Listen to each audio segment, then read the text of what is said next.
want to move down? You have some You guys room over want to here. come down? If you want, you could leave the cameras there. It's fine. But if you want, there's a lot of room over here. See an engine move out to the end if you way out to the left. To the left. To the left. Are you able to get them all in the room? Are they in? Yes, sir, they're in. Are you okay? Thank you very much. We've had a tremendous 6 months, and we've had a tremendous 2 weeks, which now is, I guess, 3 weeks. And we have a tremendous group of people here that have done a great, unified, beautiful job. I want to, in particular, because of what she's gone through this last few days, done an incredible job. As you know, Christy, I'm going to ask you to say a few words about Texas. The first person there was the first person I saw on television was you, actually. And you've worked great with the governor, who's terrific. And you might want to tell a little bit about the trials and tribulations, but we appreciate the job that you and everybody have done. You had people there as fast as anybody's ever seen. So I really appreciate it. We all do. And maybe you could say a few words. Sure. Well, thank you, Mr. President. I want to thank you for your leadership. Texas is strong, and the people of Texas are incredibly strong. They've gone through something that is absolutely horrific, and it is heartbreaking to watch these families suffer the way that they are. As soon as this flash flooding event happened, you know, the governor has activated his emergency responders. Nim Kidd is his emergency management director, who is incredible, and has immediately worked with the local first responders to get help to individuals and get them evacuated, put requests in to me. We deployed, sir, right away, as you know, because you and I were talking a lot during this time, the Coast Guard. We also had some assets out of Customs and Border Protection.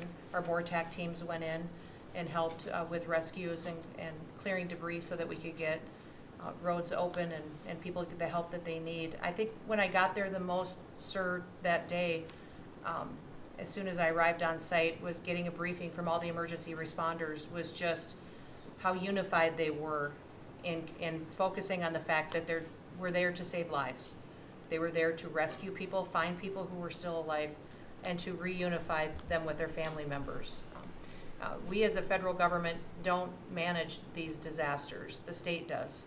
We come in and support them, and that's exactly what we did here in this situation. FEMA went to an enhanced level immediately, but as soon as you signed the major disaster declaration, we were able to get them resources and dollars right away, just like you envisioned, through state block grants to help them with cleanup. And we're still there in presence, and FEMA's been deployed, and we're cutting through the paperwork of the old FEMA, streamlining it much like your vision of how FEMA should operate, and it's been a much better response to help these families get through this terrible situation. We still are looking for people. We're still looking for a lot of little girls and other family members that were camping along that river, and they will continue until they find every single person, and we will continue to help them and assist in that. I was surprised when I got there at the camp that day, right after this happened, the parents that were there, the parents that were looking for their children and picking up their daughter's stuffed animals out of the mud and finding their daughter's shoe that might be laying in the cabin, and just hugging and comforting people matters a lot. I'm extremely grateful for God's hand in that whole situation, because hundreds and hundreds and hundreds of people were saved.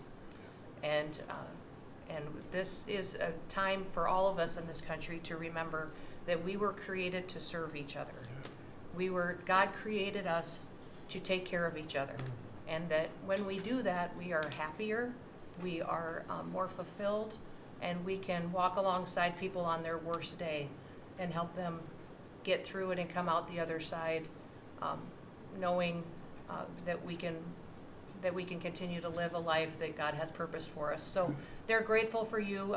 Several times the day after the flooding, you and Melania were on the phone with me, and I want to thank you for that. That meant the world. I was able to tell many of those folks that I had been visiting with you and that you had said, whatever they need, Christy, let's deploy it and get it down there and be helpful. And on Sunday, when the families were waiting at a church to identify their children's bodies, Franklin Graham and I called in and prayed with the families and read some scripture with them, and he was incredible in making himself available to that as well. We'll be back down there in a couple of days and continue to do all we can, but this is an unprecedented event. It really is. There's been tragedies like this around the country, but everyone is unique in different situations, and the response the federal government had supporting the state through this, I'm proud of the people that stepped up and immediately came. The Coast Guard, when they came in, they had a difficult time even getting the aircraft in and landed. They had to try several times in the weather to get it in and deploy, and I think we've heard about, our one Coast Guard member that was responsible for saving over 165 people, but that entire crew did incredible work. And all the first responders there did incredible work. And I know people are getting tired now, but they're getting reinforcements and volunteers are showing up. And I just want to commend the governor and his team for being the leaders. And they're so thankful that you're letting them make the decisions and manage the response like it should be. And then us supporting them with the resources of the federal government. We've already deployed dollars to the state, much like the block grants that you've talked about. Right. So they're grateful for that, sir.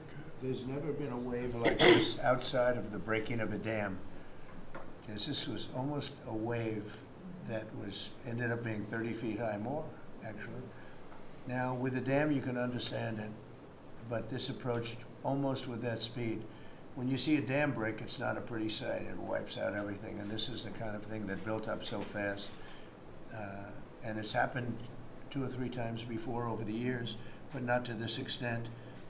But tell them when you met the father who was picking up the daughter's clothing. And I had walked through so the sad. cabin where all the little girls died, and I had kind of fallen apart in there, but I walked out of the cabin, and a gentleman was standing there, and he said,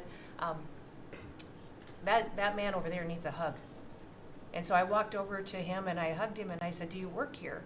And he said, no, my little girl was in that cabin. And he said, and I just found her best friend about an hour and a half ago. She had passed away. And he just fell apart. And so then we just hugged and talked for probably an hour about that. But then there was the grandpa was there looking for his granddaughter as well. There was a dad there of one of the counselors. The counselor was alive, but she was dealing with the fact that she had hung on to some of these girls and was trying to keep them out of the floodwaters, and had gotten hit by something and had lost 2 of the girls and wasn't able to hang on to them, and was going to live the rest of her life thinking about that moment when she wasn't able to hang on to these girls. But these parents were picking up their kids' belongings out of the mud and throughout the camp and putting them in bags.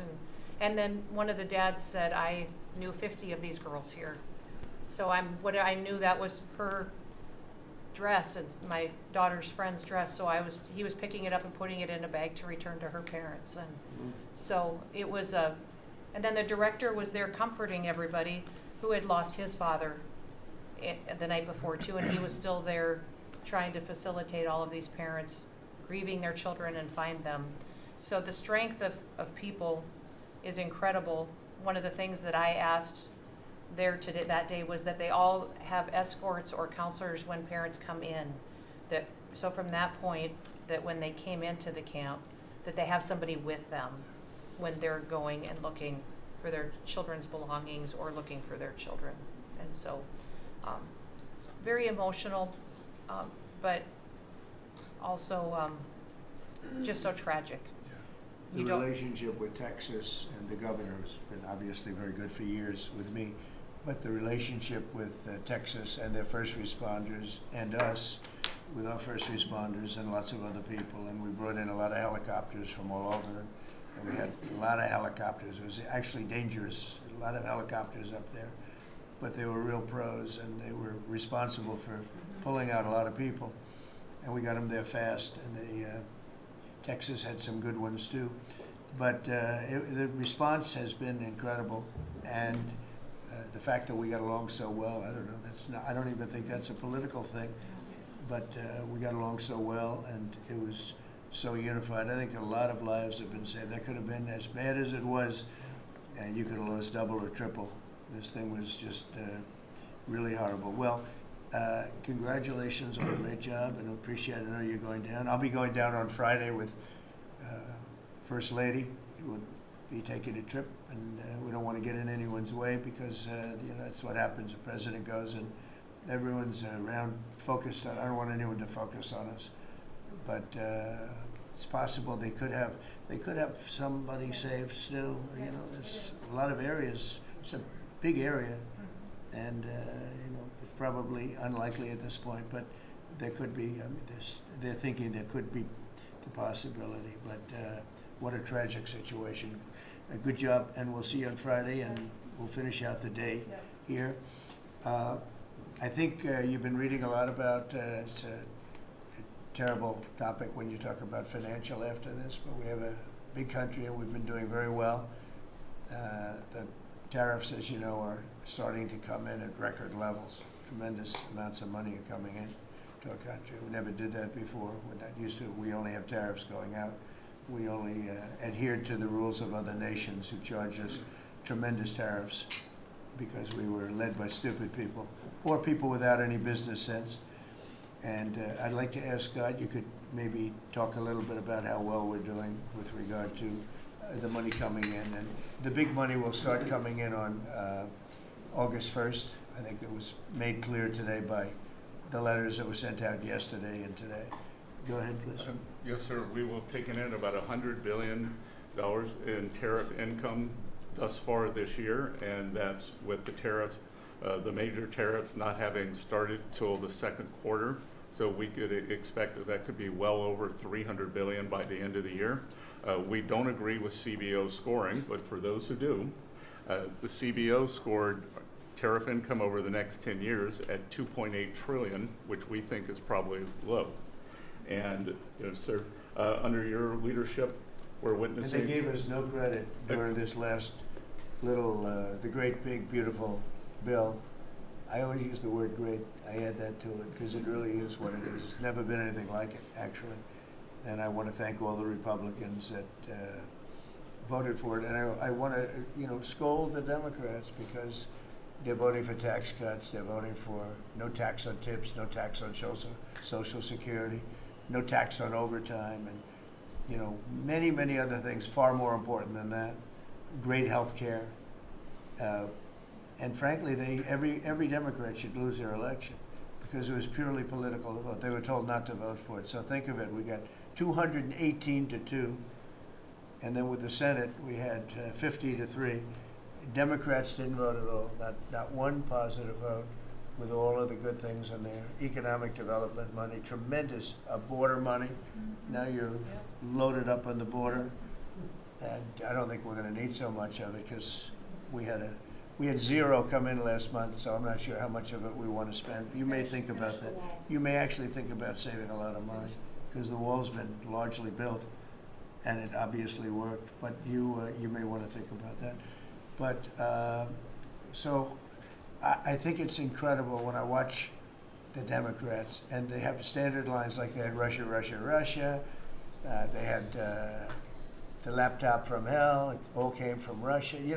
They make things up and they go with it and they feed it to you people in many cases. And they said, here's our line.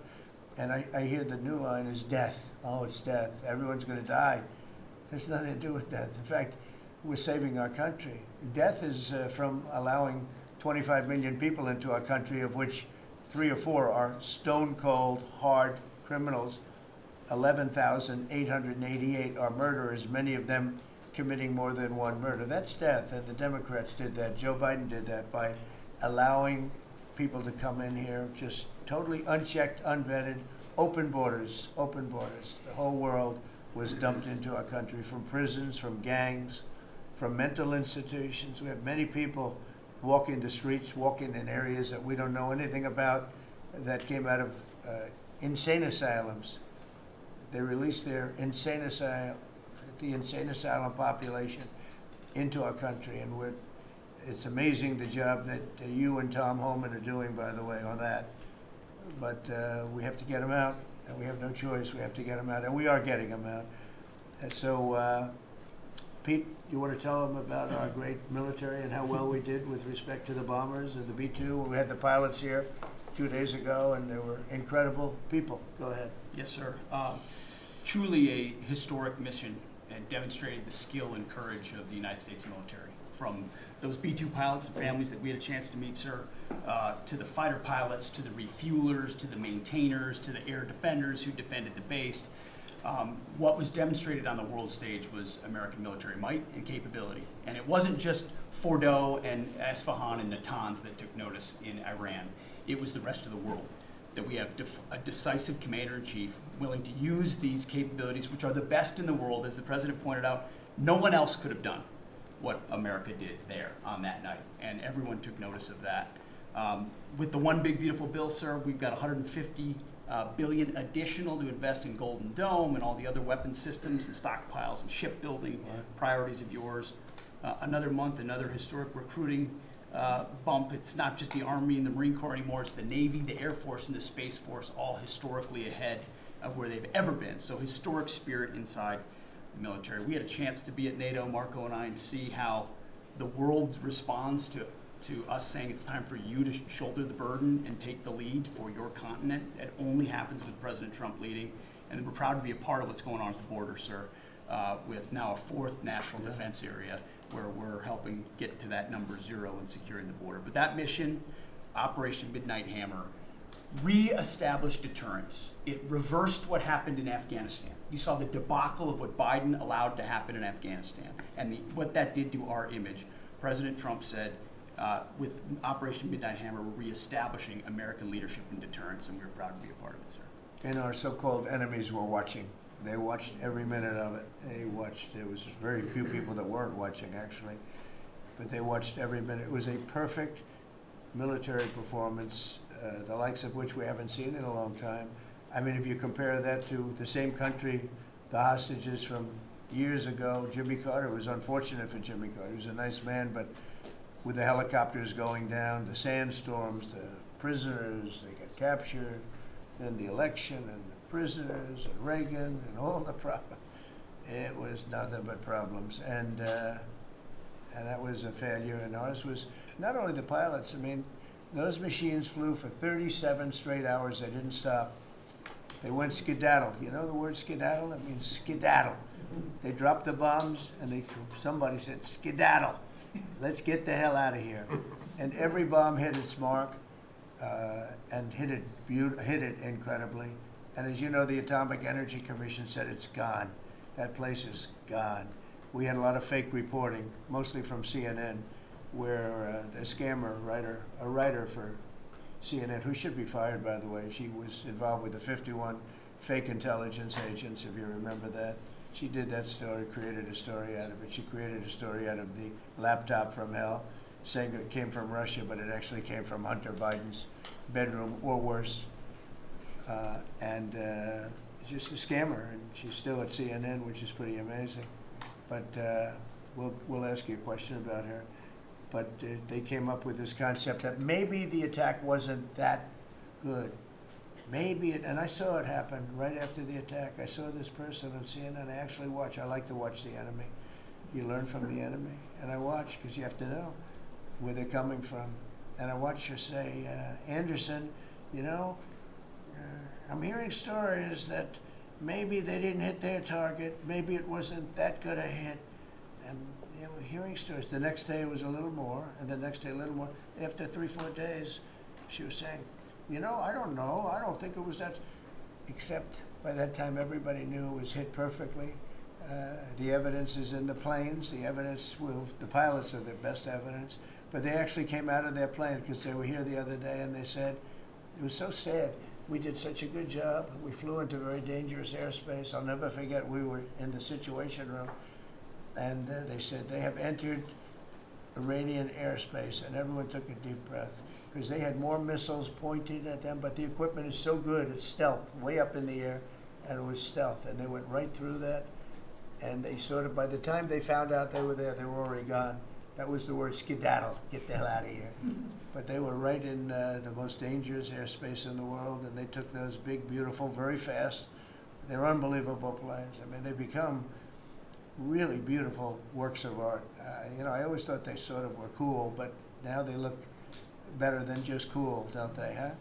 But they dropped the loads, and literally they would hit, if you look at this table, from here to there, they had a half a refrigerator door is the way to best explain it. Take a refrigerator door, average size, cut it in half. That was their target. They hit every single one. Then we had 30 missiles, Tomahawk, shot from submarines 300 miles away. Every one of them hit their target. It was a perfect mission. Then they came back, almost 37 hours. Every plane worked perfectly. The mechanics were here too. I said, you got to get the mechanics here. We didn't have any problems. If you remember, they had a lot of problems with the helicopters, but they did fly through a dust storm, which they shouldn't have done. Sometimes you say, let's go back and try it on a nicer day. Dust and sand don't work well with helicopters if you know much about helicopters, but that was a horrible embarrassment to us. Then we had Afghanistan, which I think was the most embarrassing moment in the history of our country, and we would have gotten out. I was the one that got them down. I would have kept Bagram, the big air base, which right now is controlled by China, one among the most powerful runways in the world, thick with concrete and steel. Anything could land, and right now they were 1 hour away from where China makes its nuclear weapons. I was keeping it. Outside of that, we were leaving, and I would have been out faster than them, but we would have gotten out with strength and dignity. Instead, that was the most botched up mess I've ever seen. They left all that equipment behind, and every year they have a parade running down some third-rate street with the equipment. You know, it's supposed to be Fifth Avenue. It doesn't work. But with all that equipment that they left, they should have taken every ounce of it. I was taking every, I said every screw, every bolt, every nail you take out of there. And Millie said, I remember one time, sir, we're better off leaving the equipment. Why? Well, it's cheaper. I said, cheaper? You mean it's cheaper to leave a $150 million airplane rather than flying it into Pakistan or India or someplace, or just flying it straight home? It's cheap. Yes, sir. That's when I knew he was an idiot. Didn't take long to figure that one out. But they left all that equipment, but they left their dignity behind. It was the most embarrassing moment, in my opinion, in the history of our country. Not that we got out, we should have not been there, but that we got out the way we got out, with great embarrassment and death. You had 13 young people. I've gotten to know their families very well, but you had hundreds of people killed that nobody talks about. Yet the other side, many people were killed. Many people are walking around with no legs, no arms from that whole thing.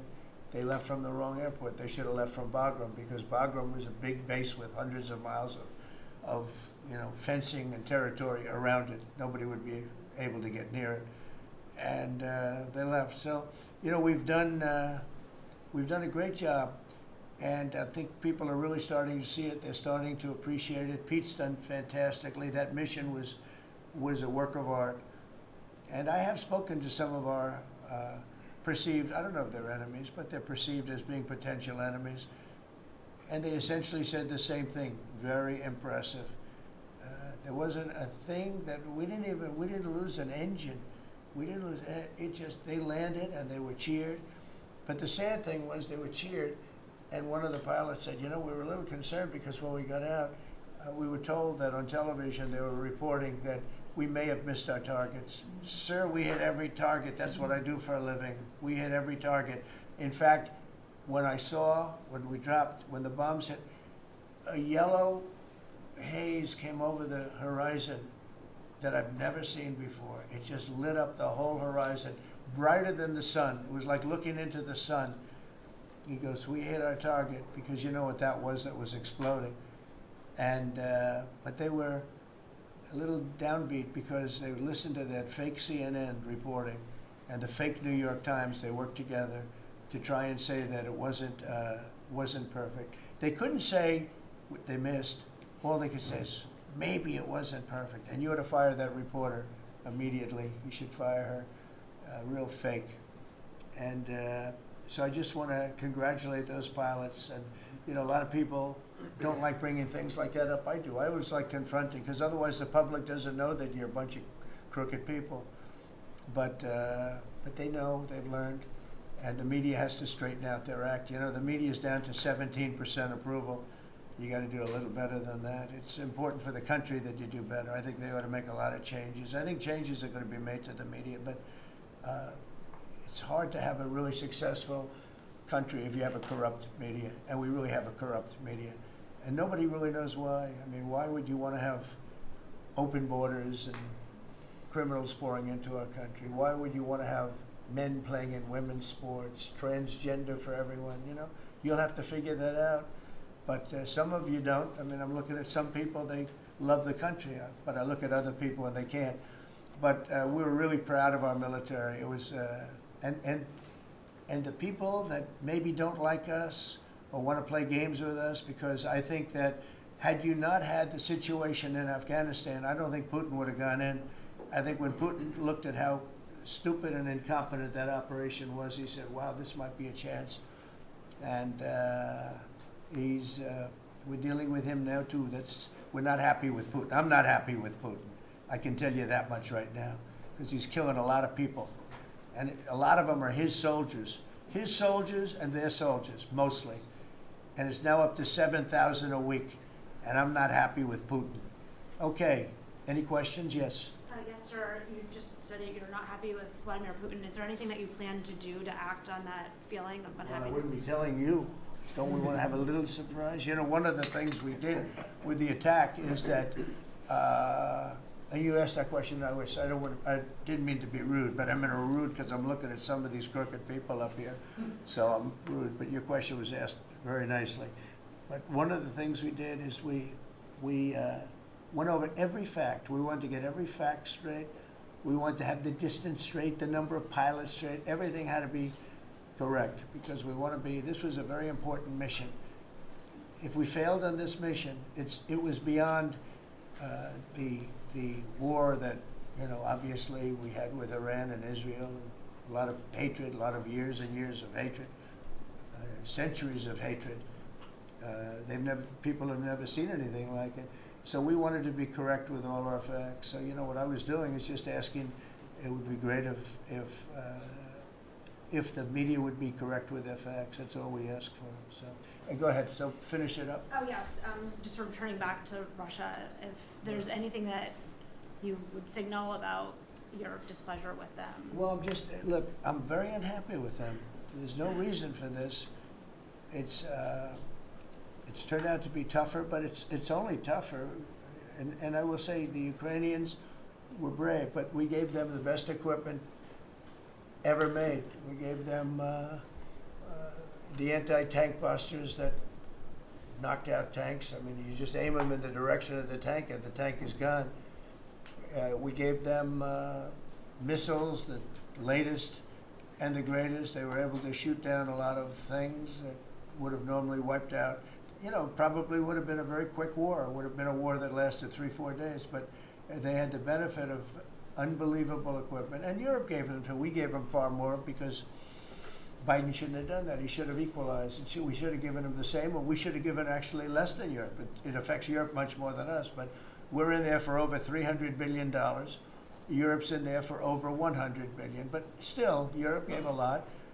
And I will say this, the Ukrainians, whether you think it's unfair that we gave all that money or not, they were very brave because somebody had to operate that stuff. And a lot of people I know wouldn't be operating it. They wouldn't have the courage to do it. So they fought very bravely. But we gave them the best equipment in the world. We make the best military equipment by far. There's nobody close. You look at other equipment from other countries, it's not even close. That's why everybody wants to buy our equipment. And that's why we're going to step up these contractors now that make it, and they're brilliant, but they make it too slowly.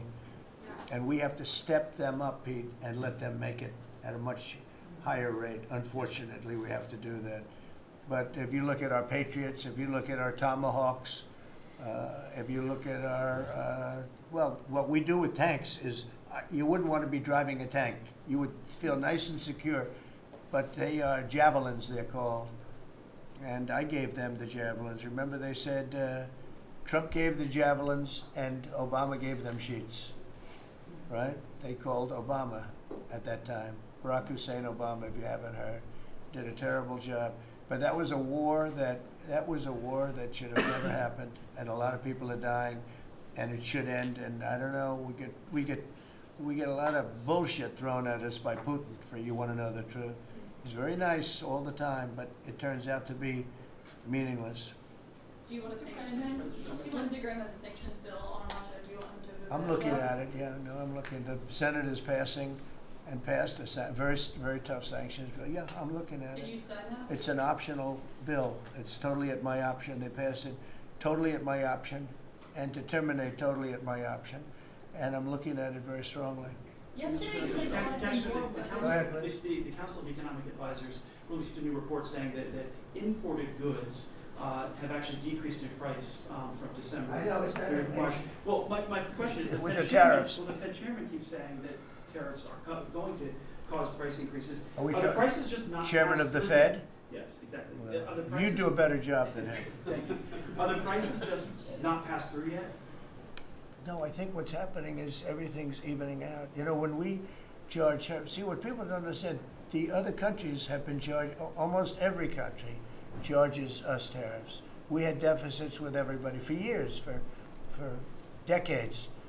And we were like this big monolith that made bad deals with everybody. We rebuilt South Korea, we stayed there. It's okay, we rebuilt it and we stayed there. And they pay us very little for the military. I got them to pay billions of dollars, and Biden then canceled it when he came in. You know, I said to South Korea, as an example, we give you free military, essentially, very little. And I think you should pay us $10 billion a year. And they went crazy. But they agreed to 3. So I got 3 with a phone call. And I was satisfied. I said, but next year we have to talk. And then we had a rigged election, and we never got to talk. And you know what Biden did? They probably went to him and they said, listen, Trump treated us terribly, and we shouldn't be paying anything, and he cut it down to nothing. So that's what happens. It's ridiculous. That's the other thing. We're talking to countries about contributing to the military, not only just paying more in NATO, but contributing. We have 45,000 soldiers in South Korea. We have 45,000 soldiers in Germany, 52,000 actually. And that's a huge economic development for them. That's tremendous amount, just like having a city. It's tremendous money for them, and it's a tremendous loss for us. So we're talking, in a very nice way, we're talking to them about it. It's very unfair. We supply the militaries to many very successful countries. I mean, South Korea is making a lot of money, and they're very good. They're very good, but, they should be paying for their own military. President Trump, can I ask you a question about Jerome Powell as well? And then the question to the Attorney General. Jerome Powell, and then I have a question for the Attorney General.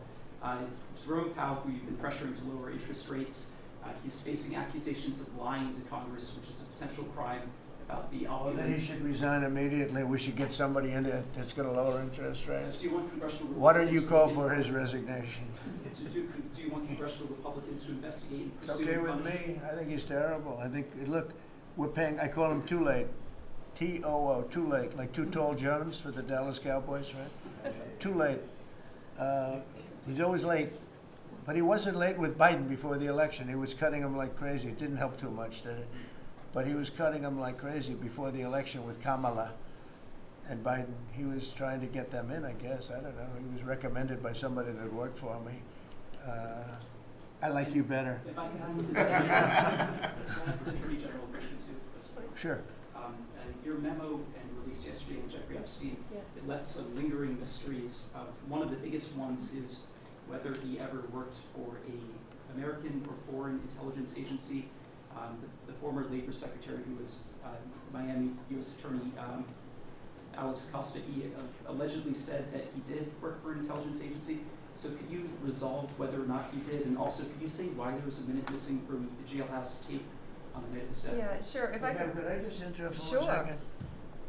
Are you still talking about Jeffrey Epstein? This guy's been talked about for years. You're asking, we have Texas, we have this, we have all of the things. And are people still talking about this guy, this creep? Some That odd is unbelievable.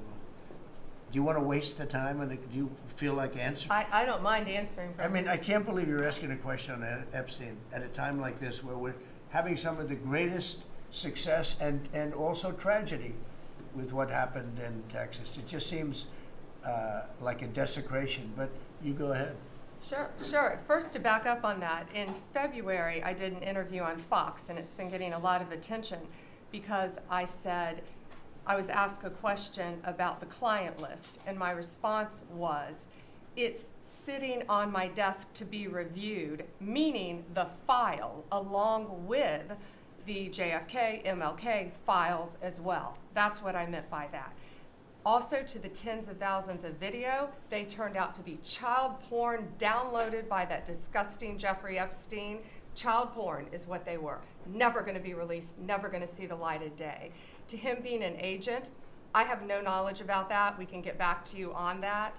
And the minute missing from the video, we released the video showing definitively the video was not conclusive, but the evidence prior to it was showing he committed suicide. And what was on that, there was a minute that was off the counter. And what we learned from Bureau of Prisons was every night, they redo that video. It's old, from like 1999. So every night the video is reset, and every night should have the same minute missing. So we're looking for that video to release that as well, showing that a minute is missing every night. And that's it on Epstein. Mr. President, just on the tariffs again, August 1st, you said it is the deadline. What incentives do countries have to negotiate? It seems that deadline keeps moving. It was April 2nd, now it's... We didn't move, no. It's always been August 1st, that's when we're paying. A statement was put out today, and I put it out just to make it clear. It wasn't a change, it was August 1st. We don't change very much. You know, every time we put out a statement, they say, he made a change. I didn't make a change. Clarification, maybe. No, August 1st they pay. And everybody pays, everybody has to pay, and the incentive is that they have the right to deal in the United States. If they don't want to, they don't have to pay, and they don't have to deal here. But if they want to buy and make a lot of money and sell in the United States, they have to do that. You know, if you go back and look at some of the good presidents, our country was the wealthiest, proportionately the wealthiest, from 1870 to 1913. It was an all-tariff country. We didn't have income tax. That came in in 1913. We had tariffs, and we had so much money we didn't know what to do with it. We had, we had a couple of presidents that were very, very strong. McKinley, I guess, more than anybody, but he was the tariff king. But he was very, very strong. It's sort of sad. He made a fortune for this country, became very rich, and then Teddy Roosevelt went out and vice president, and he spent the money. And they said Roosevelt was a great president. And let's say he was a great president, but the money was paid by McKinley with tariffs. Tariffs are charged by other countries at levels that are ridiculous.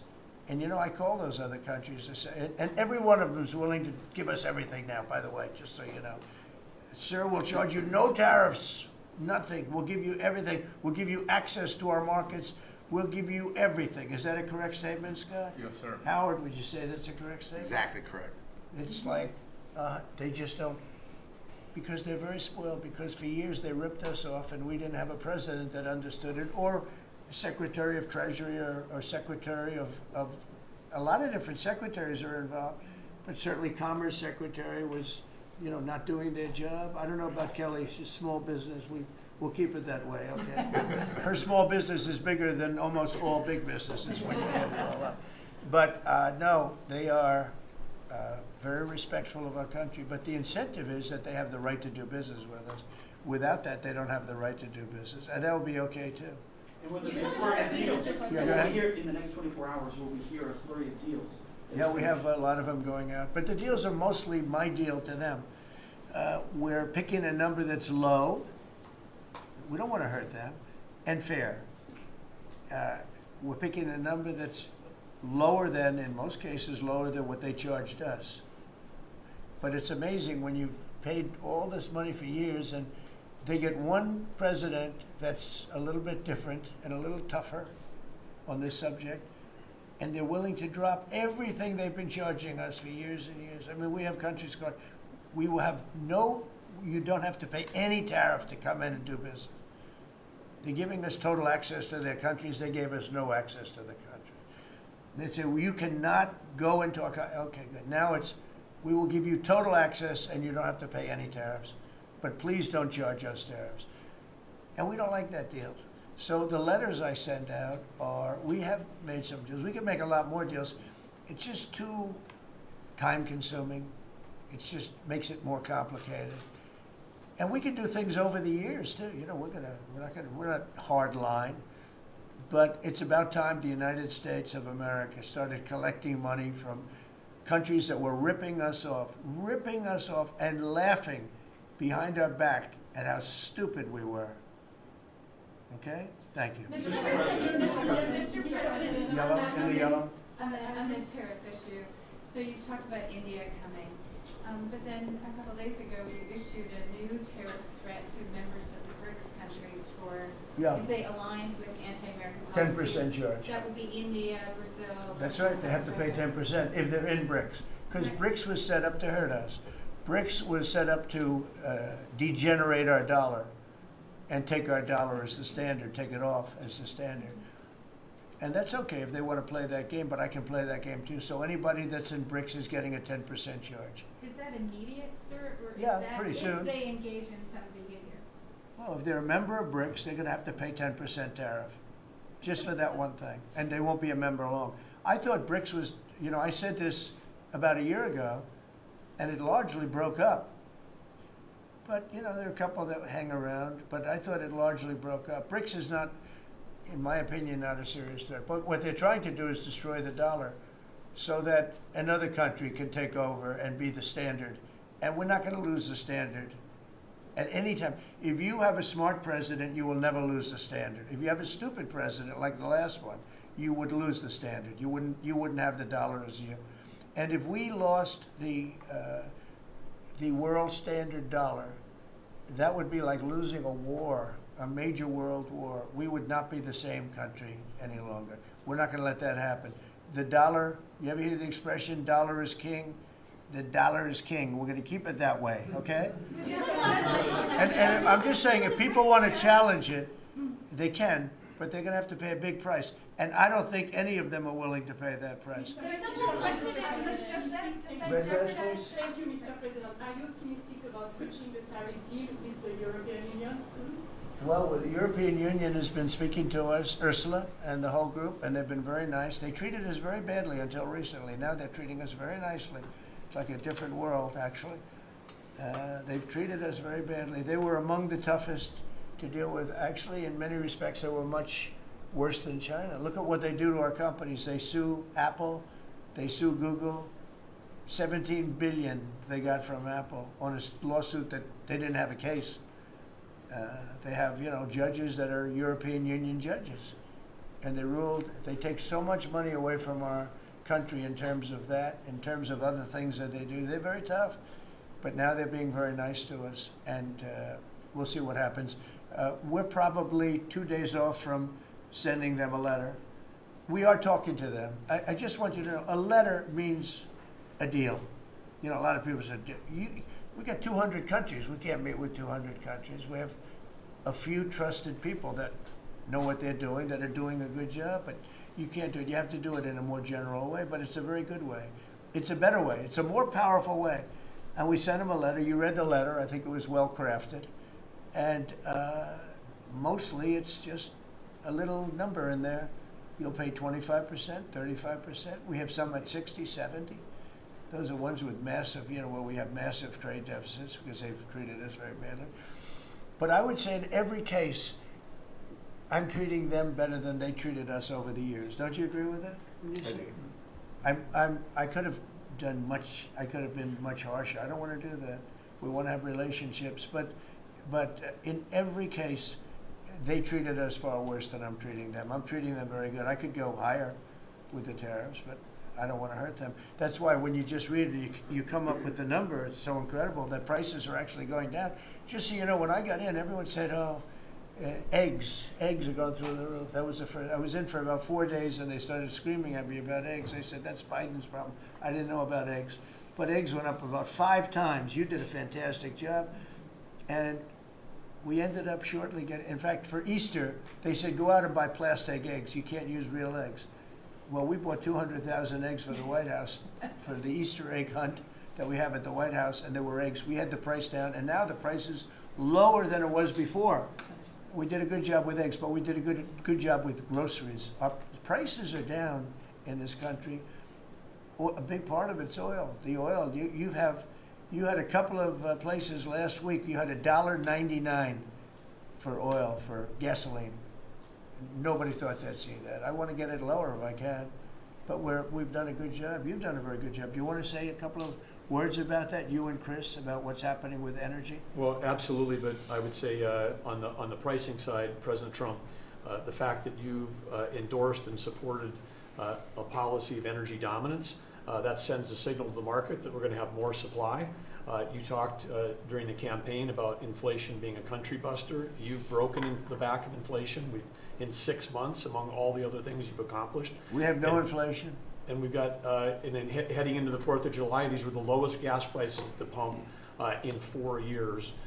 And again, for Americans, this is like hundreds of billions of dollars that stay in their pockets because we lower the price of gas at the pump. But when we lower the price of energy, it lowers the price of food. It lowers the price of the clothes you wear. It's the biggest thing. It's the biggest thing. It's like a big tax cut.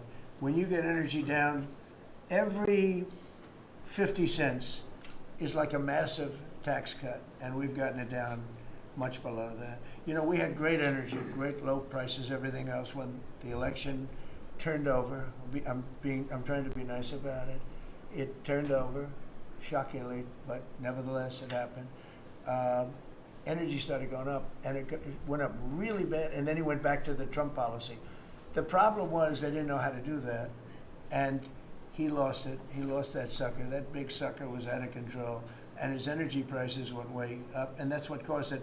But it was also stupid spending. They spent money like, they used to use the term drunken sailors, but I won't use that term. Although it is very descriptive, I won't use that term. I refuse to use it. But they spent money at levels that nobody had ever seen before, and trillions and trillions of dollars wasted on the Green New scam. Greatest scam in the history of our country, other than maybe Russia, that might have been. But the Green New scam was the single greatest scam in the history of our country, and continues to be, but it's weakened badly. It's hobbling along because people are they're finally getting it. But they spent trillions of dollars on the Green New scam, getting nothing for it. Devised by a couple of young people that weren't even good college students, you know? Not even good students. Check out their marks. Yeah? Can you clear something up, Mr. President, No, on what you said last not night? for CNN. You said you The were last, Not the for last- CNN. Go ahead. The You last said you jobs send report, more in the last money jobs to report, Ukraine. Mr. President, in the last jobs report, the manufacturing jobs actually lost 7,000 jobs. When will the investments that you've been talking about have an effect? Well, on they're the- building the plants now. About 7 have started. We're going to have hundreds started within a short period of time. Lee Zeldin, who may be the most important man in this room, I'm sorry, but he's the one that gets the permits. Where is Lee? He's the one that has to get the permits for the plants and the factories, and permits that used to take 5 years, he's getting in record-setting times. AI, we're leading China a lot in AI, and if we go with this, you know, I'm allowing the plants to build their own electric. I'm allowing them to become an electric utility, so they can produce their own electricity, because we need double to be successful with AI, which is the biggest thing now. We need double the electricity that we have, which is hard to believe. We need even more than that. And they're building plants with their own electricity substations. They don't have to use the grid. And anything they build extra, they're putting into the grid. So we're supplying the grid with brand new electric sources. And you know, it's funny, when they came to see me, they never even asked for that. I told them about it. The reason they didn't, they thought that was an impossibility. You're not allowed to build your own electric. These are massive investments that are being made in building electricity for their plants. And they're going to have, I think, Doug, a lot of electricity left over. And that electricity is going to be passed into the grid and give us no more, you know, like you look at California. They have blackouts and brownouts every week. They're totally out of control. They have a really incompetent governor. Where's Chris? Is he here? Do you want to speak to the subject? Yeah, I think a huge thing in the One Big Beautiful Bill, Mr. President, because of your leadership, is the ending of these subsidies, as you call them, the Green New Scam. That saves our country $500 billion over the next 10 years. But American taxpayers were paying twice. They were paying that money, $500 billion in the subsidies, and they were paying more expensive electricity price. If you subsidize something, you should at least lower the cost of it. But in this case, we were subsidizing something and paying more for it. So the one big beautiful bill had two huge things: ending wasteful spending. Wind, solar, and batteries combined are 3% of U.S. total primary energy. 3% for $1 trillion, another $500 billion coming. It's just not a good investment, hurting our businesses, hurting our consumers. And the one big beautiful bill also unshackled oil, gas, and coal development in the United States, onshore and offshore. Secretary Burgum has been working tirelessly on how, by getting the government out of the way, private businesses will develop more resources in the United States, lowering costs for American consumers and making much better leverage for the United States to help our allies abroad and reduce the power of our adversaries abroad. So just a huge win on the energy front all around, and I thank you for your leadership. We're setting records now on energy, and there'll be nothing compared to what they'll be in about a year from now, but we're setting records. And wind is a very expensive form of energy. It's very bad for your beautiful surroundings, the plains and the valleys, and the birds are dying all over the place. You know, the whole thing is a disaster. They're almost exclusively made in China. Not that I have anything against China, because I don't have a great relationship with President Xi, but I asked him, how many wind farms do you have? He makes them, but they don't have a lot of wind farms, I'll tell you, very, very few. And wind is tremendously expensive and is very ugly. And if you own a house that's inside of a windmill, your house is worth less than half. And you hear noises. And interestingly, in New England, you probably read, where for 50 years they had 2 wells washed up, 50 years. And last summer, they had 14 washed up. Now, I'm not saying that's the wind farm that was built, but maybe it is, right? Probably is. It's tremendously expensive, and it can only be done with subsidy. You know, I know a man that's in that business, and one of the biggest in the world actually runs a company that builds these stupid windmills. And he said, I hate the business because it's the only energy where you need subsidy. He said, energy shouldn't need subsidy. You should make money with energy. So wind. The other one is the solar, those big solar fields. They're taking our farmland. Our farmers are like mortified by it. They hate it. It's very, very inefficient and very ugly too. You know, probably better than a windmill, but you go around and you see all these things that are 3 miles long by 3 miles wide, and you say, what the hell is that? And it's a lot of plastic from China. It's plastic, black plastic from China. Now, we want to be smart. We're going with, look, China right now is building 58 coal-fired plants, 58 big ones. They have 62 on the books to build. We've reintroduced clean, beautiful coal, because you know you can do a lot with coal now. Clean, beautiful coal, and natural gas, and all of the other things that we have. But we don't want wind, and we don't want solar, because they're a blight on our country. They hurt our country very badly, and smart countries don't use it. Solar sounds good, I will say, and I like, on occasion, you'll see a roof which is made of solar brick, but it's a smaller use. We need the kind of thing that's going to fire up our plants, and it's not going to be wind, you know, that is very intermittent, as you probably know. But they've spent a fortune. They've spent trillions of dollars on this stuff, and I'll just give you one other story. A friend of mine is a very successful guy. He went back to see his mother in Minnesota. Hadn't seen her in a long time, and he wasn't back for 10 years, which isn't a nice story. I mean, you don't see your mother for 10 years. She's got some difficulties, which I know the guy. He does have some difficulties. He's very successful, but probably not the nicest person. It was actually longer than 10 years, but he went back and he told me he wanted to go and look at the valley. There's a valley in Minnesota that he thought was so beautiful. And I hadn't seen it in a long time. He's driving along the road. He said, oh my, I'll use the word gosh, oh my gosh. He said, oh. He said, it looked like a junkyard. You had 159 windmills. They were all over the place. Some were old, some were newer. different companies, different shapes, different sizes, different colors. Many of them were terminated. Terminated meaning closed. You can't take them down because the environmentalists don't let you bury the blades because they're made out of a fiber they say is bad for the earth. So they want you to put them up, but they don't let you take them down. But many of them were turned off. He said it looked like a junkyard. Go to Palm Springs, California, and take a look at that pile of junk. And you go into a wealthy neighborhood. Before you get there, you have to ride through hundreds of windmills that are, most of them are turned off. They're rotting, they're rusting, they're 30 years old, 20 years old, and they have a very short life. You know, those windmills have a very short life, especially the ones that are in the nice salty Atlantic Ocean and Pacific Ocean where the salt just gets under that steel and decimates it. No, it's a horrible, horrible thing for our country. And I speak out. It would be nice to say wind, because it sounds so good, doesn't it, Doug? Wind, wind. But it's not. It's these ugly machines, and they're all made, you gotta see, some are a little taller, a little shorter. They're made by different companies. They have different stocks. They have different blades. They have different everything.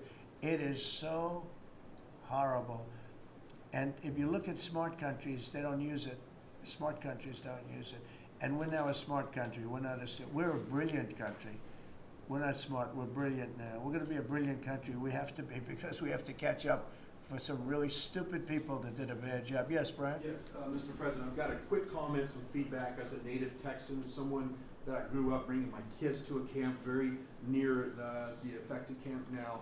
Thank you on behalf of Texas. I've gotten hundreds of messages that want to thank us. If you're in the cabinet room, you can tell the president and his team on behalf of Texans, thank you so much for the quick response and the loving and the hugs.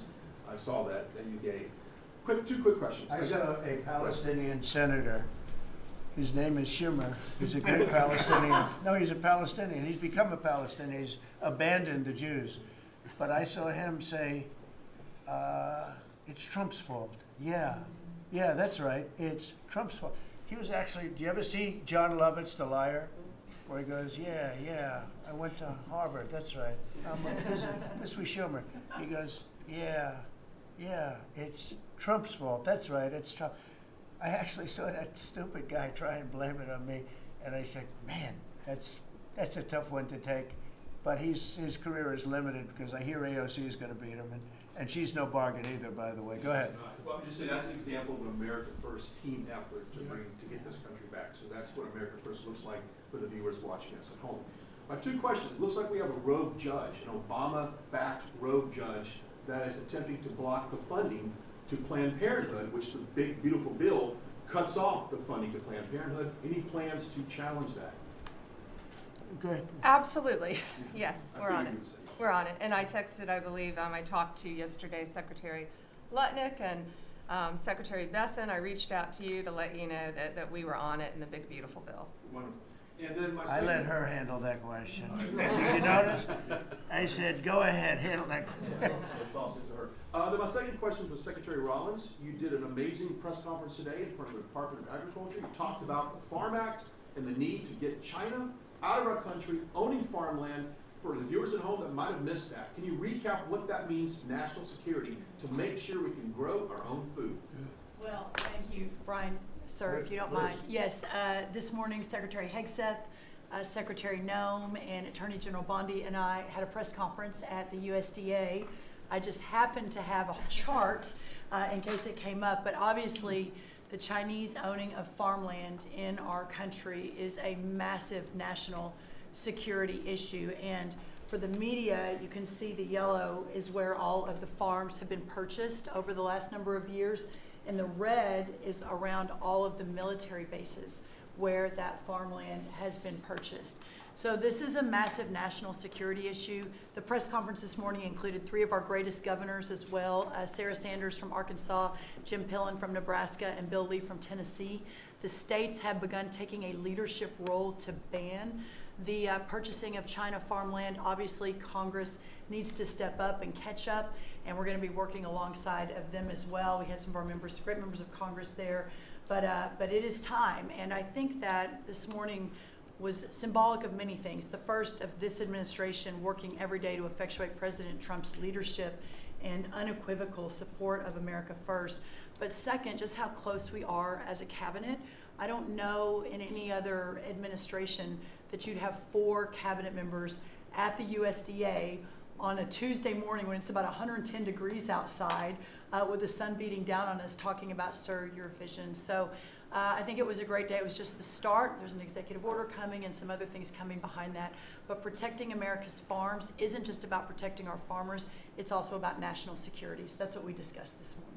I do want to say that I think we have had a really good relationship with China lately, and we're getting along with them very well.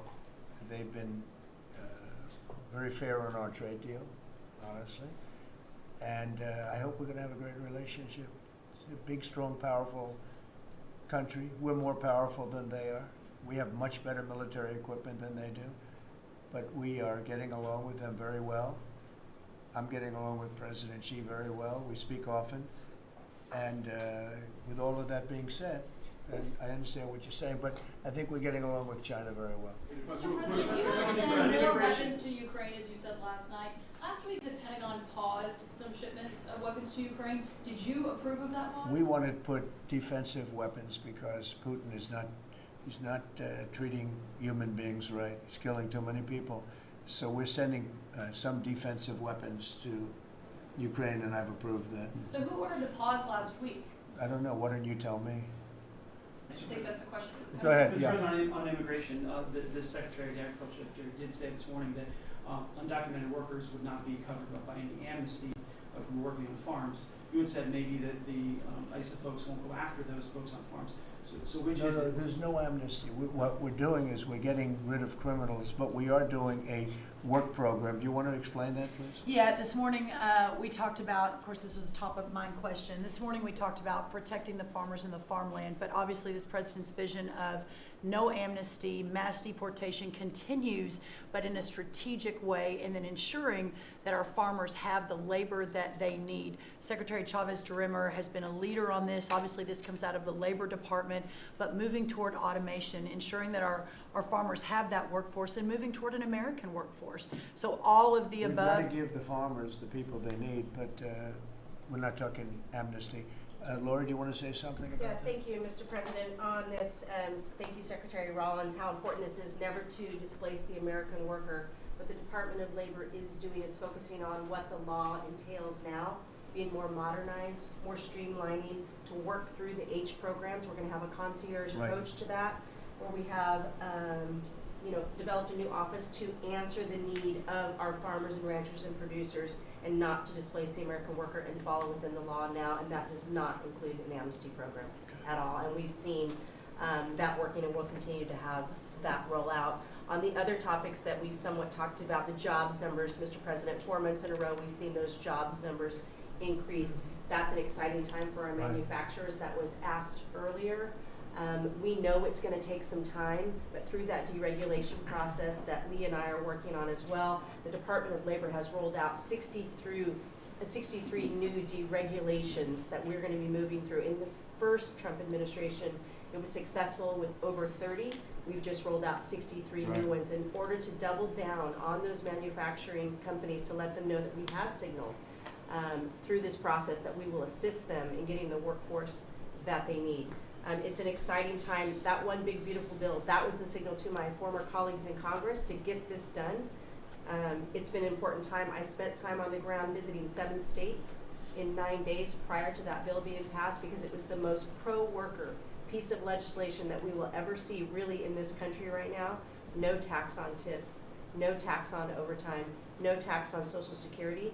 That matters to the American worker, because we don't want to take their money and give it back. We want them to keep more of their hard-earned dollars in their pockets currently, and that's what they're excited about. And as I move forward with these tariff talks, I heard a company, orthopedic company in Indiana, say to me, for the first time since you have taken office, Mr. President, their increase in their bottom line by 8% since these tariff talks have happened. Not one company has said the president is not doing a good job. These tariff talks are working. They're feeling it on the ground. The media has told a false story, because what's happening on the ground is positive, and that's what we're seeing in these jobs numbers. So I really, through the Department of Labor, to come in behind all the secretaries and build this workforce is going to be key to the American worker. So thank you for what everybody did this last week. The One Big Beautiful Bill is a doubling down of this, and we're going to see these workers start to grow. And that apprenticeship program is going to be working. That's we'll right. have that It's gonna million be, apprentices across the country. We, as you know, we're building plants all over the country now, which you weren't building any plants 4 years ago. You weren't building anything. But those plants, when they open up, it's going to be, you'll see numbers like you haven't seen ever. I don't think in history you'll never see numbers like what we're going to see in the very near future. Many of them are building the plants. Some are just starting right now. You know, it's a brand new administration. But, and they wouldn't be here except for two things: November 5th, the election, and the tariffs. And frankly, I guess the election was more important because of the tariffs. I mean, another person wouldn't have done this. But they're coming in because of the tariffs. They have to, they're not going to pay 25, 30, 40, 50%, 70, and 100%. And we'll be announcing something very soon on pharmaceuticals. We're going to give people about a year and a half to come in, and after that they're going to be tariffed if they have to bring the pharmaceuticals into the country, the drugs and other things into the country. They're going to be tariffed at a very, very high rate, like 200%. We'll give them a certain period of time to get their act together. But they were all here, now they all left. They went to other places because we allowed, people that sat in this room allowed it to happen. And I don't allow it to happen. The people in this room don't allow it to happen. So we're going to be announcing pharmaceuticals, chips, and various couple of other things, you know, big ones. We did steel, as you know, they're 50%. We did aluminum, 50%. Lumber just came out. Western, that's copper. And we did cars. And now, today we're doing copper. What would that tariff be on? The sexual tariff? I believe the tariff on copper, we're going to make it 50%. 50%. Any breakthroughs on See, I'm Gaza? glad he didn't question it, because Any I sort of just sort of thought, what would that be?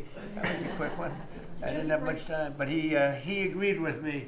That's why he's Howard. Any breakthroughs on Gaza with the Prime Minister, and there's reports that you're meeting with Netanyahu again tonight? Is that Yeah, I correct? am. He's going to come over again tonight. We're talking about Gaza, or mostly Gaza right now. It's he's been very unfairly treated. I think what they've done to him in Israel is very unfair, having to do with this trial. I think, you know, he's a wartime prime minister, had an unbelievable outcome, and I think he's been treated very unfairly. But he's coming over later. We're going to be talking about, I would say, almost exclusively Gaza. We got to get that solved. Gaza is a tragic. It's a tragedy. It's a tragedy. And he wants to get it solved, and I want to get it solved, and I think the other side wants to get it solved. Steve, could you talk on that, please? We're in proximity talks now, and we had 4 issues, and now we're down to 1 after 2 days of proximity talks. So we are hopeful that by the end of this week, we will have an agreement that will bring us into a 60-day ceasefire. 10 live hostages will be released. 9 deceased will be released. We're meeting at the President's direction with all the hostage families to let them know, and we think that this will lead to a lasting peace in Gaza. And you're doing a good job. It's a tough one. It's a tough one. A lot of hate, you know. This is called long-term hate, but we think we're going to have it solved pretty soon, hopefully with a real solution, a solution that's going to be holding up. And can I follow up? This is, I think, the first cabinet meeting since Elon Musk has not been a special government employee, not here anymore. He's now saying he's going to create a third political party. Are you worried about the impact that that could have? No, I think it'll help us. It'll probably help. Third parties have always been good for me. I don't know about Republicans, but for me.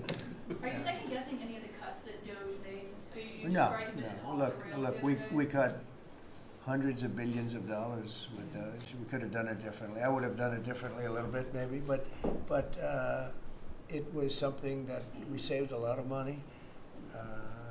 You can always second guess. I guess some of the people in this room maybe would have done it slightly differently, and some would have done it exactly the way it was done. But it was dramatic, and it was important, and we found a lot of things like billions of dollars given to people for environmental protection, where they had $100 in the account, like in Atlanta, Stacy. And then you had another one with 20 billion here, and 20 billion here, and 2 billion here, and 15 billion, and Lee, you might want to mention just a couple of those things. We really got because of those. At the Trump EPA, the one big beautiful bill was filled with many big beautiful wins for the taxpayer. It delivered a sledgehammer to the Green New scam. Billions of dollars rescinded. So it's a big deal for the American taxpayer who sees money go through pass-throughs that are filled with self-dealing and conflicts of interest. They see unqualified recipients. They see reduced agency oversight, and they want accountability with their tax dollars, and they got it. So in the example of the Stacey Abrams connected NGO, they received $100 in 2023. They got $2 billion in 2024. They had to complete training on how to develop a budget that was put into their grant agreement. They, out of nowhere, started paying a CEO $800,000, a COO $450,000, 22 people making over 150 grand. Out of nowhere, this is tax dollars. So money go through pass-throughs, through other pass-throughs, through other pass-throughs, and we lose oversight over it. And you see that it's going to former Biden officials, it's going to former Obama officials, it's going to Democratic donors. And we're not here saying we want to take money from a left-wing NGO and give it to a right-wing NGO. We want to give it back to the taxpayer. This is about us being good stewards of American tax dollars without any apology or regret. That's why President Trump was elected last November, because there were a whole lot of people who maybe they hadn't voted Republican in a long time. Maybe they didn't even vote for President Trump the first time around in 2016, but they're regretting that vote from 2016 and they were making it right in 2024. So the One Big Beautiful Bill gave us the tools to rescind billions of dollars more. We're seeing hundreds of thousands of dollars that'll get wasted per electric vehicle as an example of this money that was going through it. They gave $50 million to a group called Climate Justice Alliance. They say that climate justice runs through a free Palestine. The Biden EPA gave $50 million to a group that says the climate justice runs through a free Palestine. We say that if you're going to spend $1 in the name of remediating an environmental issue, then spend the dollar on remediating an environmental issue. We say that we can protect the environment and grow the economy. We want to help grow more baseload power in this country. So why is it that it took this long for this team to get assembled, to be able to fix the mess that we inherited?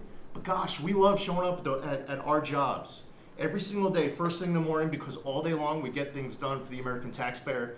And Congress did its part last week by passing the One Big Beautiful Bill to deliver this accountability and to cut off the Green New scam.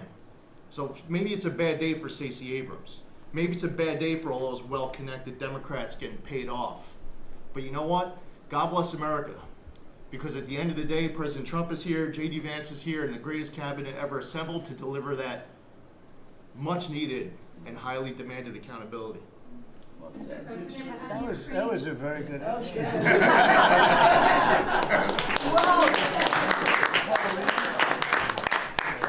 And that's from the heart. That's from the heart. The Ukrainians have asked the International Court to go after Russia for using toxic chemicals in the fight. Germany and Germany and the Netherlands have had intelligence saying that. What does U.S. intelligence believe, and what do you believe about the use of chemical weapons? And would you agree that that's a case for the court? Well, I'd ask John maybe to discuss it if you'd like, John.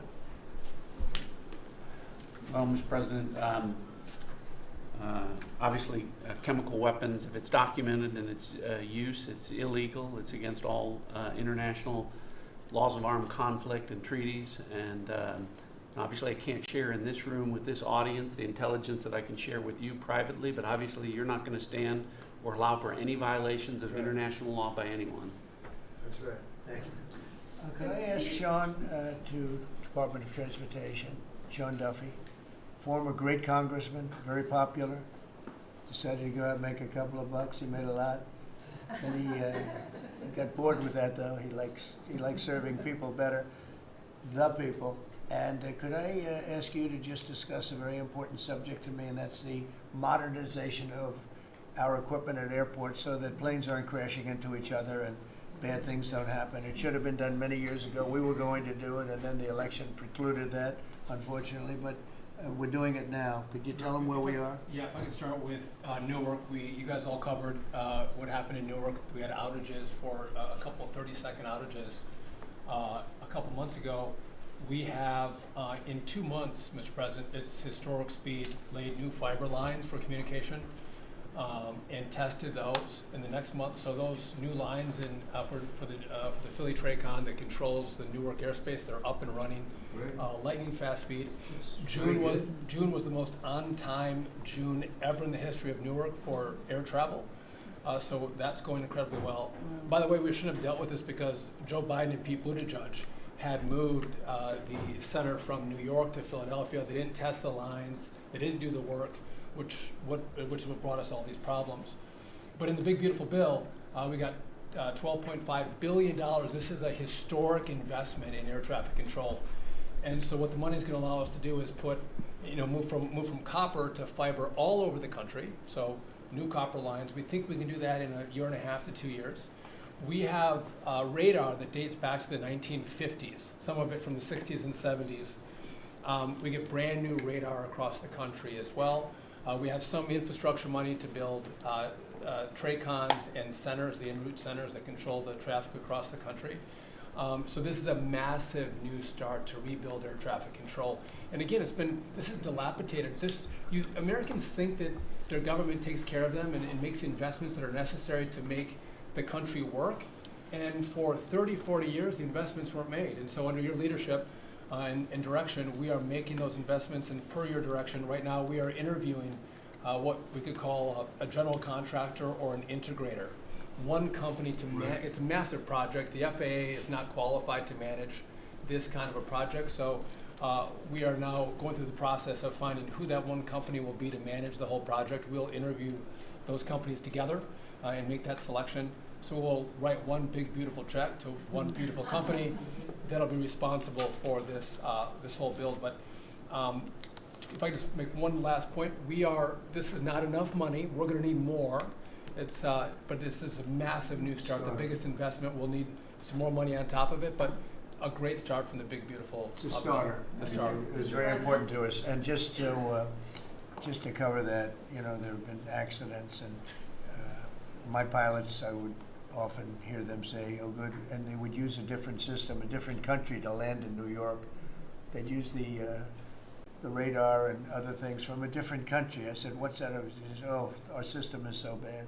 And I knew that. We were all set to start, and Boot at Edge came in, and what they did was so crazy because they hooked copper into fiber, into steel, they had all different systems. They had hundreds and hundreds of contractors, different contractors for different airports. They spent billions of dollars, and they made the system worse because you can't hook copper into fiber. It doesn't work that way. You just can't do it. It's not doable, but they tried to do it. Didn't work out too well. And in the end, it was just a complete disaster. We want to have one great company. Now, Raytheon's going to bid, IBM's going to bid. We have 5 or 6 bidders that really are good and do this stuff. And we want one, because I know about overruns. I look at the railroad out in California, headed up by one of the worst governors in our country, who I used to get along with actually, but he's just, when you lose 25,000 houses and you would have had your cities burned down. If we didn't step in, Los Angeles would have been burned to the ground. But you look at that, and I said, I really know how to build. And you got to have one guy, one contractor, one great one, whether it's IBM or Raytheon is good, but you have 4 or 5 that are really, really great, and they're all bidding against each other.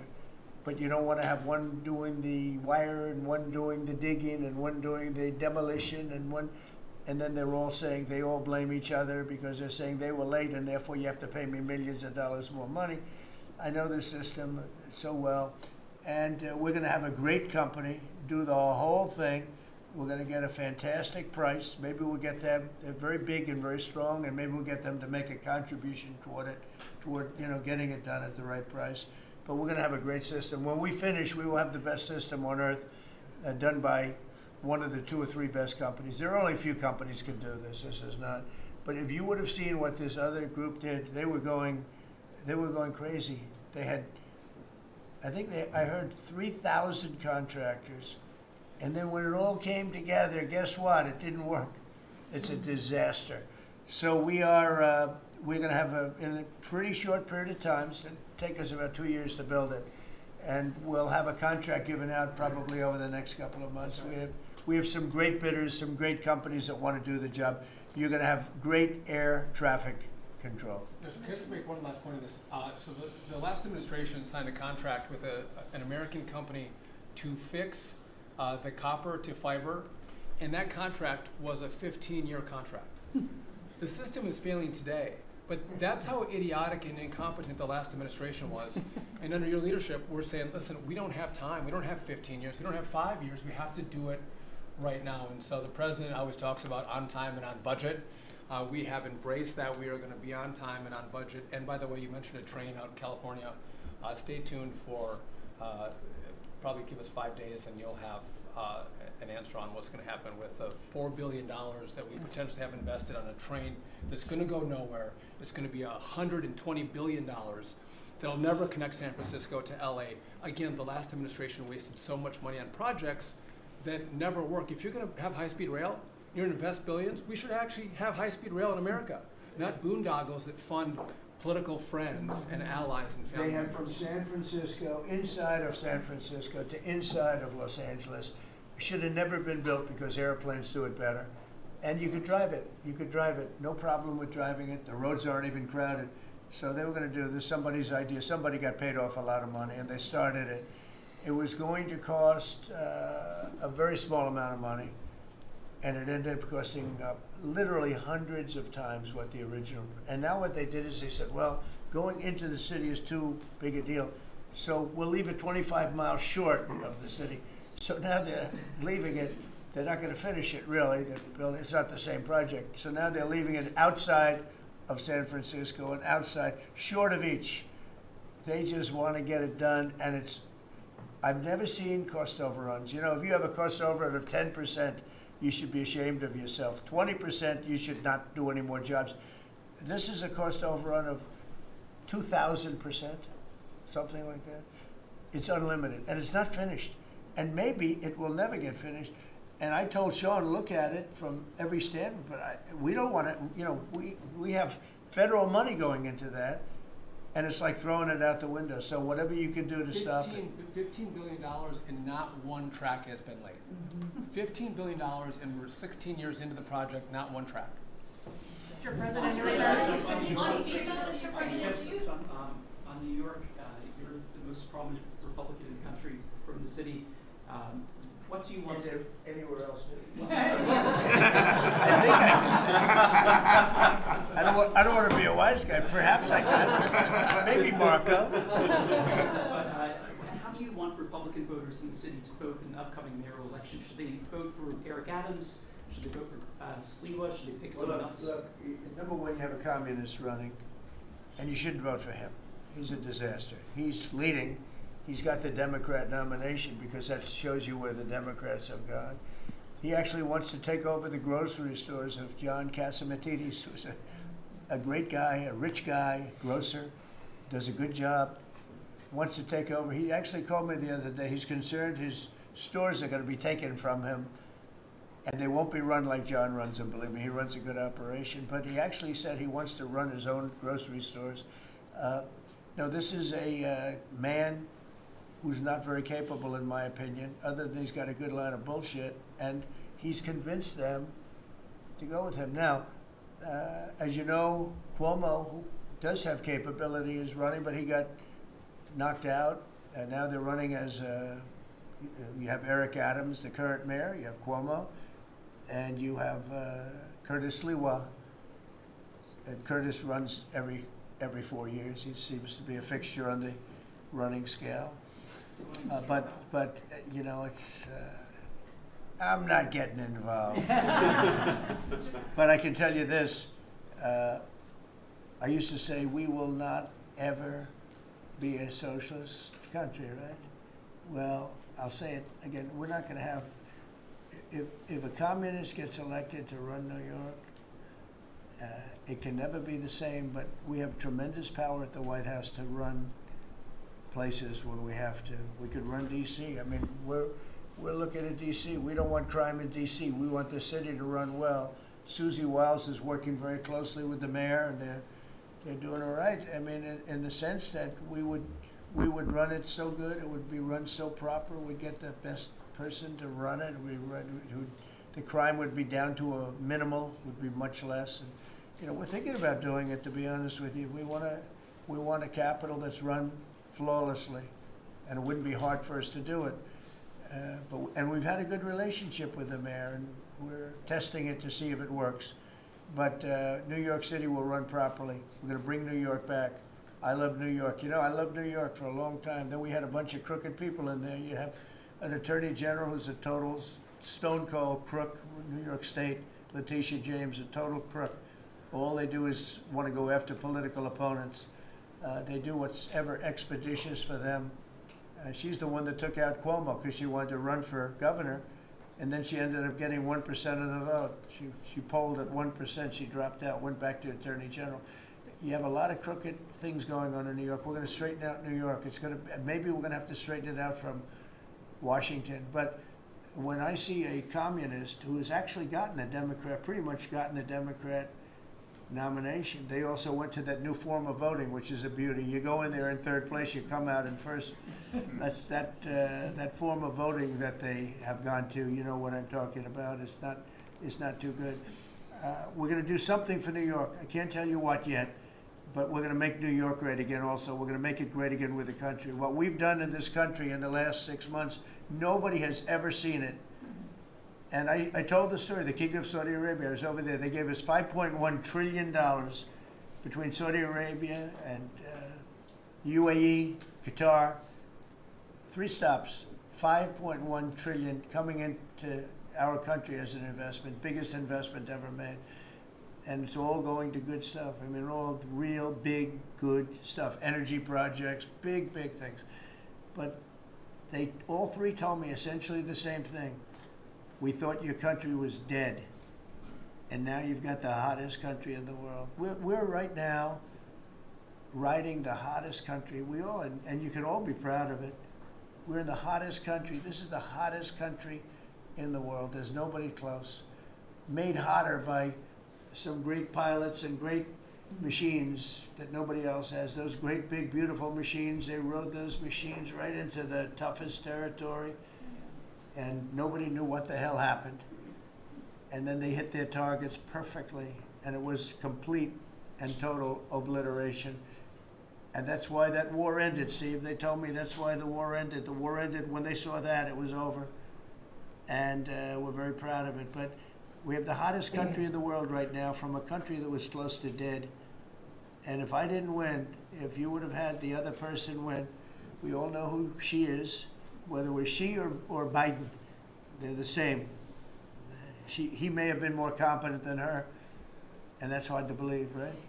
But if you had that ideology in, I don't believe you would have had a country anymore. I think you would have had a country that was broken up. But we had a dead country. Now we have the hottest country in the world, and everybody knows it, and everybody said it. Mr. Vice President, do you have anything to say? Well, thank you, Mr. President. I just want to say that I'm very proud of the whole team. I think everybody has worked together. You see Pete and Marco and Steve working on some of the diplomacy, Christy and Pam working on the border. We just have a really, really solid team, and we've done a lot of good work. And in particular, I want to congratulate the White House staff led by the President on getting the One Big Beautiful Bill passed. Yeah. I was personally skeptical, sir. I never told you this, but I was skeptical we'd be able to get that thing done by July 4th. We did it because we worked together and we worked very well. So it's an honor to be a part of it, but I'm really proud of you guys for doing a great job. The beautiful thing about it, it had something for everyone. That's right. Most people said it had to be broken into 7 bills. It's so big. The problem was that some of those 7 have nothing for anyone, but they had to be done for the country. You know, sometimes you have to do things for the country that aren't necessarily popular. We had a couple of them, and that wouldn't have worked. So the One Big Beautiful Bill, many people said it could never be approved. Too big, too everything. There's too much.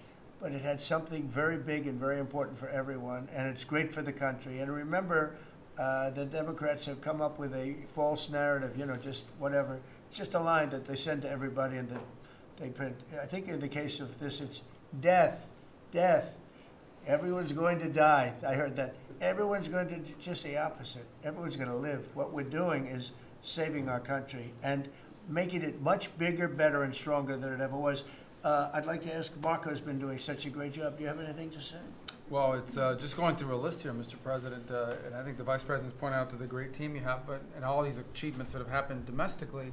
But you think about it, under your leadership, we prevented and ended a war between India and Pakistan.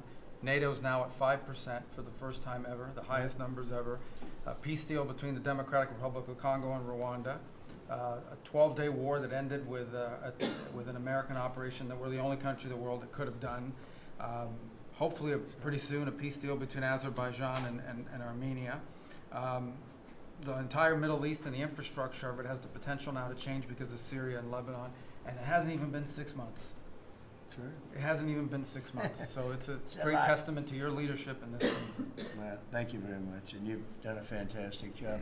Could I just ask Linda, she's involved in so much, she's so talented and so good, and she's working on a couple of little things like Harvard, who was given $5.5 billion over a short period of time. We caught him on that one, that's crazy, but you're working on so much, you want to bring education back to the States. How are you doing?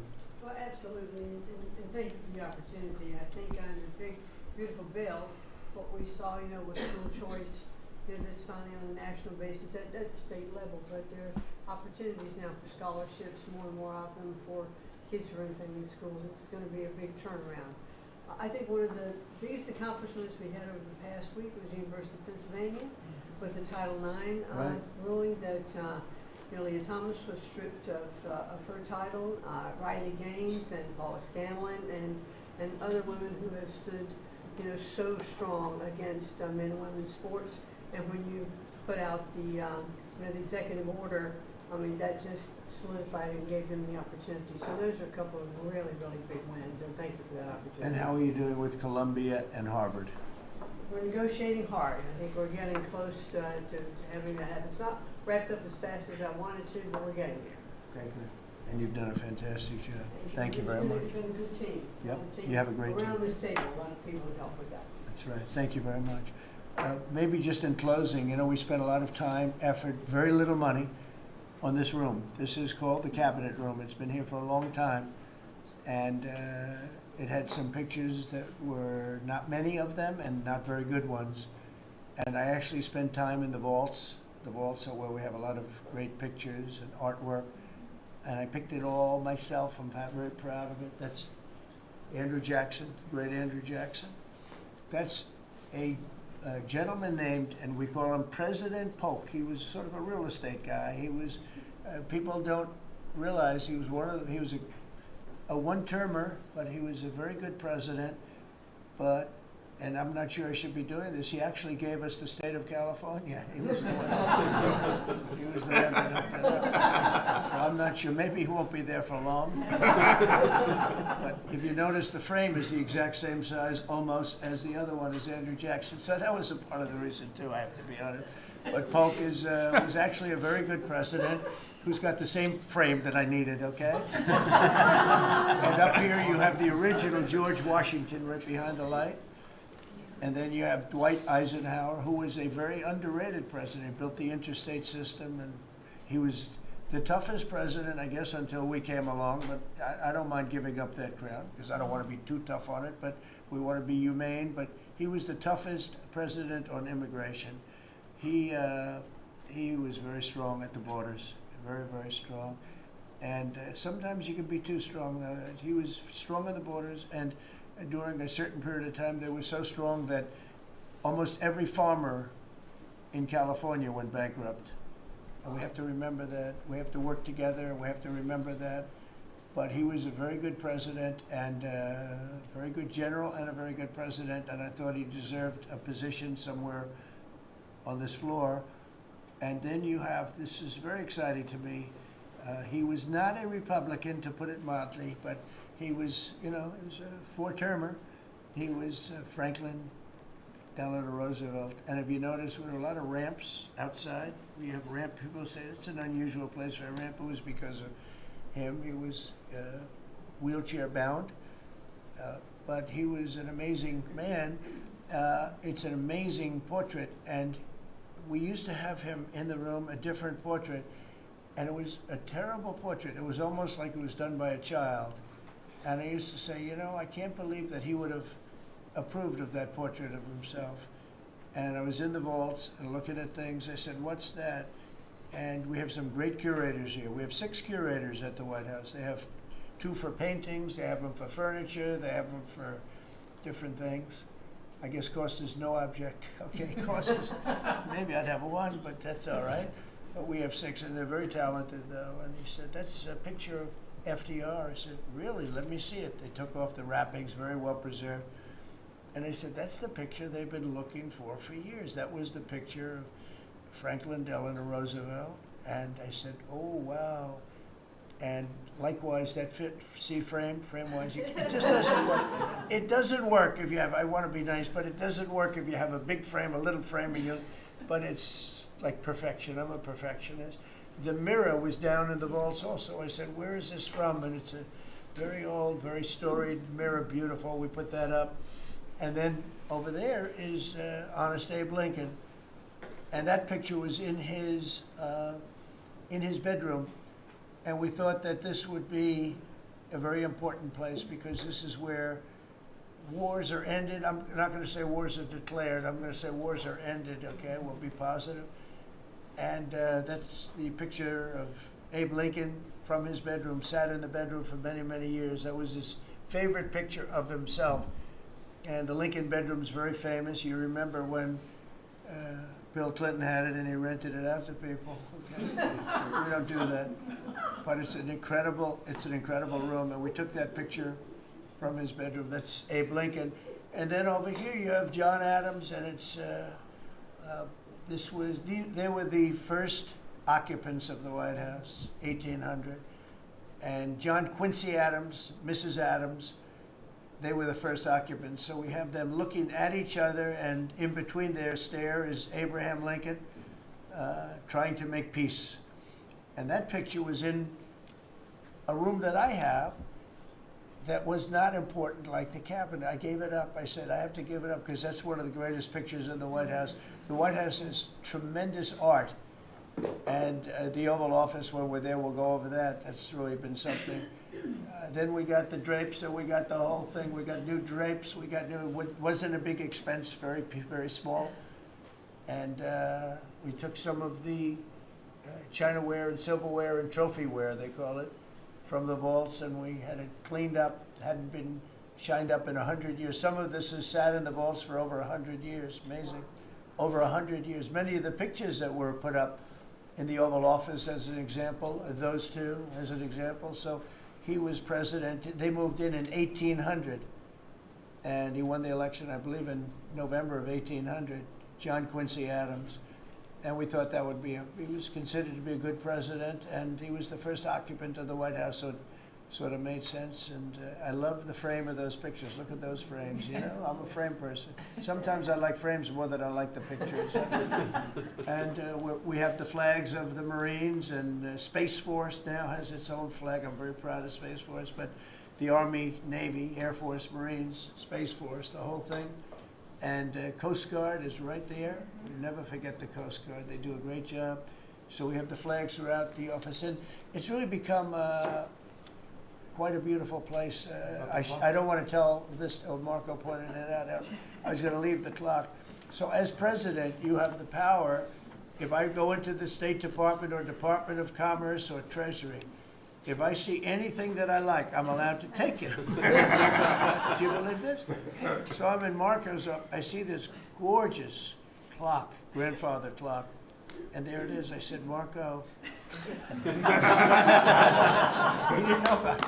I had to read him the rule and regulation. I said, Marco, I love this clock. Look at it. It's beautiful. He said, what clock? I said, the clock that's in the other room is incredible, and nobody gets to see it there. Marco, I tried to talk him into it first, and it sort of worked, and then I had to use a little more. I said, I'd love to take that clock out and put it in the cabinet room. He said, no, are you serious? I said, Marco, I have the right to do it, Marco. And he said, all right, what the hell? So that's his contribution to the Capitol room. But it's, by the way, it's an incredible clock. And, you know, it's an important room. So you may see it again. Maybe we'll move it back someday. Anyway, so that's pretty much it. But it really is great. Here we put out, you know, these lamps have been very important, actually, whether people love them or not. But if you see pictures like Pearl Harbor and Tora Tora Tora, you see movies about the White House and where wars are being discussed. Oftentimes they'll show those lamps or something like those lamps, something that looks like them, probably not the reals, because I don't think they were allowed to. This is a very important room. This is a sacred room. And I don't think they made movies from here. You never know what they do. But they were missing medallions. See the medallions on top? They had a chain going into the ceiling. And I said, you can't do that. You have to have a medallion. They said, what's a medallion? I said, I'll show you. And we got some beautiful medallions. And you see them. They were put up there. Makes the lamps look better. So we did these changes. And, you know, when you think of it, the cost was almost nothing. We also painted the room a nice color, beige color. And it's been really something. The only question is, will I gold leaf the corners? You could maybe tell me my cabinet could take a vote. You see the top line moldings, and the only question is, do you gold leaf it? Because you can't paint it. If you paint it, it won't look good because they've never found a paint that looks like gold. You see that in the Oval Office. They've tried for years and years. Somebody could become very wealthy, but they've never found a paint that looks like gold. So painting it is easy, but it won't look right. And the question is whether or not we should gold leaf it. Linda, do you have an opinion? I gold leaf it. You like it the way? No, I gold leaf it. You'd gold leaf it? Yeah. Who would gold leaf it? Could I raise you? How about, would you gold leaf it? I was going to ask about McKinley, one of your favorite presidents. Well, McKinley was a great president who never got credit. In fact, they changed the name of Mount McKinley, and I changed it back because he should have been, the people of Ohio he was the governor of Ohio. The people of Ohio were very happy when I did that. I heard they were very insulted. They took the name of Mount McKinley off. That was done by Obama a little while ago, and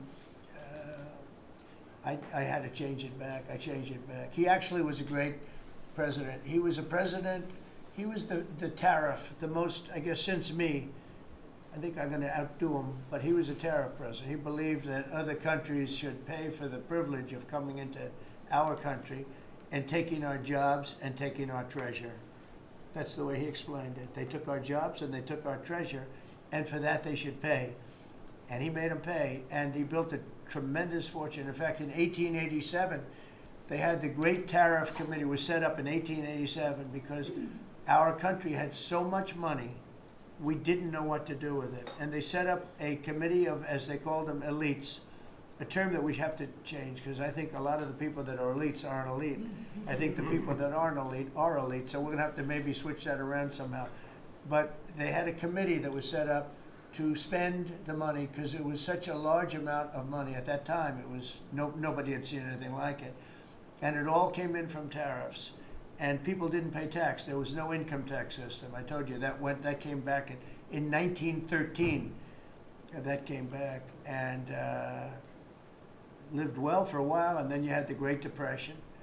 And then later, they tried to bring back tariffs, but the whole thing was, this was after the Depression. That was one of the great misconceptions is people like to say, oh, but it was during the, but no, the country had a Great Depression, and then after the Depression, long after it started, they brought back tariffs to see if they could save it, but it took them really 25 years. When you say about 25 years to get out of the Great Depression, a lot of people don't understand that. But I thought it would be interesting for you to get a little view of this room. This is a very important room, very powerful room, great room.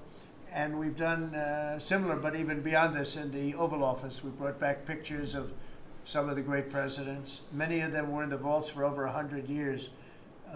Originals all, beautiful, beautiful things. And rather than sitting in a vault downstairs for 128 years, I thought we should display that, and we did that, I think, in a really good way. We've gotten very high marks. But it's interesting. People walk into that room and they look around the room. They don't even want to talk to me. They could look at it for hours. It's funny when people come into the Oval Office. It's such an incredible. It's a sacred place. When people come into the Oval from the biggest people in the world, presidents, prime ministers, kings, queens, in one case at least, queens, and the biggest business people in the world, they walk into that office and they always say, there's no place like this in the whole world in terms of the power. And I mean, it's beautiful and all, but there are other beautiful offices. You have businessmen that have offices that are, full floors of office buildings, floor to ceiling glass, and they walk in there and they say, there's no place like this anywhere in the world. There's no place. And it's what it represents maybe more than the physicality of the room itself. So it's an honor to have you all, media. It's an honor to have you. I just want to say we have a fantastic cabinet. Every one of them is a star in my book. And if they're not, I'll let you know about it. I'll throw them to the wolves. I'll throw them to the wolves in 2 seconds, because our country comes first, right? But I just want to thank you all for being here. It's been a lot of fun. Thank you very much, everybody. Thank you. Thank you, press, everybody. Thank you, press. Thank you, press. Thank you, press. Thank you, press. I'll tell you some other time. Thank you. Thank you, press. Yeah, I will. Thank you, press. Are we talking about next week or next?